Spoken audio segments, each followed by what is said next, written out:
How does someone clone a phone? Hello there, tech enthusiasts. Today, we're diving into an intriguing topic, phone cloning. Before we get started, it's important to note that phone cloning should be done responsibly and within legal boundaries.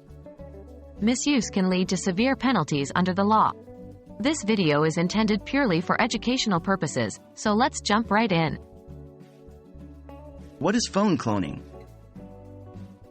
Phone cloning is a process where you copy the identity of one mobile telephone to another. This can be used for legitimate purposes, like transferring your data to a new phone, or for more nefarious reasons, like identity theft.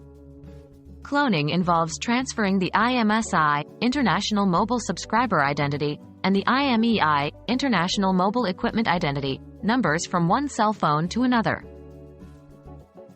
How can I clone a phone? Here, we will discuss the general process involved in cloning a phone. Step 1. Obtain consent first and foremost. If you're cloning a phone other than your own, you need to obtain explicit consent from the owner of that phone. Step 2.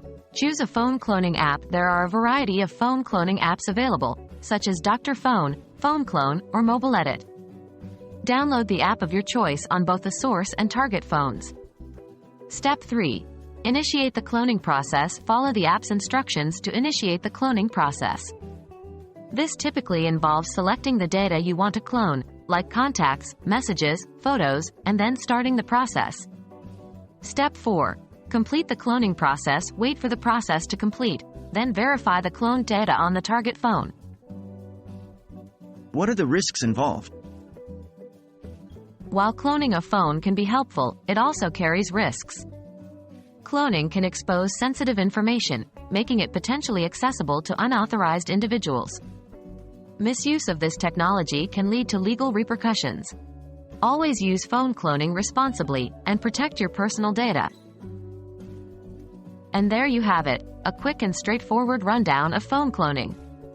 Remember, the power of knowledge comes with the responsibility of using it wisely. Always respect privacy and laws when dealing with such sensitive topics. Hope you found this video helpful, and stay tuned for more tech insights.